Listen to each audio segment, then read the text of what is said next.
Let's say you're a heavy equipment manufacturer and you stock all sorts of parts to service your products. And some of those products have been in the field for 30 years. It takes a large inventory to service your customers, and your warehouse, it shows it. So here's the dilemma. Your boss's boss's boss has concluded that you'll need to reduce inventory to meet projections for the year. So they turn to you to figure out which parts should go and then get them gone. But no one told the sales guys they're about to have their sales potential converted back into raw materials, and they'll be none the wiser. Not to get too academic, but the sales guys are about to feel the business end of an idea first popularized by this guy.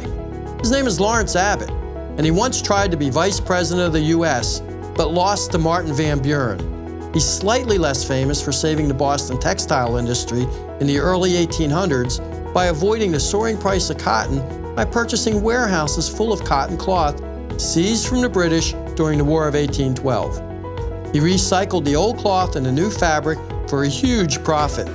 In the process, he proved scrap to be a viable business model and set up Red Fox for a career in television. Long story short, Larry Abbott is indirectly responsible for the timeless struggle between the warehouse guys and the sales guys. One side is charged with keeping the inventory lean, and the other side is responsible for making sure that the customers can be serviced. The conflict lies somewhere in between. Exactly where it lies depends on who you ask and when you ask them. This is the ugly, dark underbelly of the law of supply and demand that you don't hear a lot about in business school. Speaking of business school, you might remember this gem. This is the standard supply and demand graph. It was first drawn in the 1890s by a guy named Alfred Marshall. You've never heard of him, but he looked a lot like Mark Twain, and you can bet that he never had a customer that needed a 20-year-old part just a month after it was scrapped. In today's business world, it makes good financial sense to get rid of inventory as demand approaches zero to save on carrying cost. However, demand rarely, if ever, really reaches zero. I mean, there are still at least 4 companies in the United States that make buggy whips. See, the model doesn't work at all if there's no supply curve, and that's what the finance guys aren't considering when they scrap inventory. So, to illustrate the point, let's consider another law, first described by another Alfred Holt, about 10 years before the graph was first drawn. Holt looked like Ebenezer Scrooge, and that's appropriate because he's the guy who came up with Murphy's Law, or what we'll call the ghost of inventory past. Murphy's Law says that demand will spring to life at just about the same time that the supply disappears entirely. Now at that point, you've got to either tell the customer that you can't service his equipment or call the original vendor and restock the part, and who knows how long that will take. So the question then becomes, what is the cost of a part that you don't have but your customer needs? Well, the cost to your customer is the price of the part, plus the lead time, plus the cost of equipment being down, plus the headache. The cost to you, the OEM, is the cost of resupplying the part from the original vendor and, if possible, price break quantity, which can put you right back where you started. Also, disappointing a customer. You could lose the heart and mind of a guy who's been on your side for 20 years. What's okay about that? But here's the thing, there's a better way. You can escape the junkyard mentality called inventory reduction and start thinking about return on assets. There's a difference here, and it's not subtle. It's called the Partner Optimized Inventory Management Model, or PIM for short. So here's another economic theorist for you, Larry Lippert.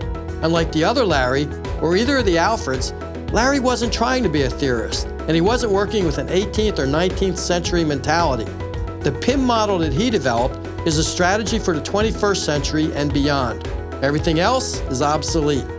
Larry had an intuitive sense that a part has value regardless of current demand. Wear and tear of your or your customer's equipment does not abide by the laws that govern supply and demand or a company's P&L. In some ways, it would make sense to never liquidate inventory, but that is simply not possible in today's business world. Larry's idea was, if you can't keep it in the warehouse, at least keep it in the marketplace while still providing the short-term benefits of the old scrap-it mentality.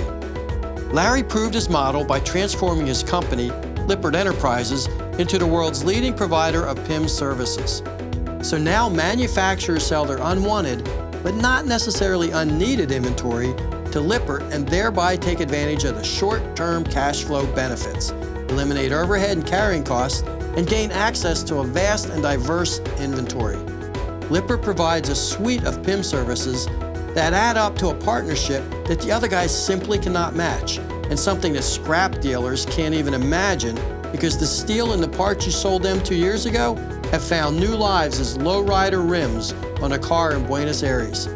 Lippert's PIM services is the first win-win proposition in the battle between supply and demand since, well, supply and demand, really.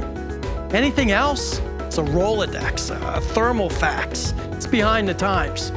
The choice is yours. You can put your money behind a man who lost the Martin Van Buren by calling a scrapyard, or you can ease tensions between your warehouse staff and your sales staff by investing in yourself and your customers and selling your inventory to Lippert.